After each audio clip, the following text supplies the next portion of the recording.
ಬೆಳಗಾವಿ ಜಿಲ್ಲೆಯ ಸವದತ್ತಿ ತಾಲೂಕಿನ ಕಿಟತಾಳ ಗ್ರಾಮದ ಸರ್ಕಾರಿ ಹಿರಿಯ ಪ್ರಾಥಮಿಕ ಶಾಲೆಯ ವಿದ್ಯಾರ್ಥಿ ಕುಮಾರ್ ಮಹೇಶ್ ಫಕ್ಕೀರಪ್ಪ ಜಂಗಡಿ ಜಿಲ್ಲಾ ಮಟ್ಟದ ಕ್ರೀಡಾಕೂಟದಲ್ಲಿ ಅಪ್ರತಿಮ ಸಾಧನೆಗೈದಿದ್ದಾರೆ.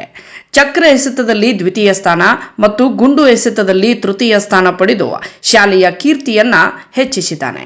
ವಿದ್ಯಾರ್ಥಿಯ ಈ ಸಾಧನೆಗೆ 6 ರಿಂದ 14 ವರ್ಷ ವಯೋಮಿತಿ ಒಳಗಿನ ಶಾಲೆಯ ಎಸ್ಟಿಎಂಸಿ ಅಧ್ಯಕ್ಷರಾದ ಶ್ರೀ ನಾಗೇಂದ್ರ ಭೀಮಪ್ಪ ಚಿಗರಿ ಹಾಗೂ ಸದಸ್ಯರು, ಪ್ರಧಾನ ಗುರುಗಳಾದ ಗುರುನಾಥ್ ಪತ್ತಾರ್ ಹಾಗೂ ಗುರು ಬಳಗ, ಗ್ರಾಮದ ಹಿರಿಯರು ಹಾಗೂ ಯುವಕರು ಶುಭಾಶಯಗಳನ್ನು ವಿದ್ಯಾರ್ಥಿ ಮಹೇಶ್ ಜಂಗಡಿಯವರಿಗೆ ಕೋರಿದ್ದಾರೆ. ವರದಿ ಮಂಜುನಾಥ್ ಎನ್ ಸನದಿಯ.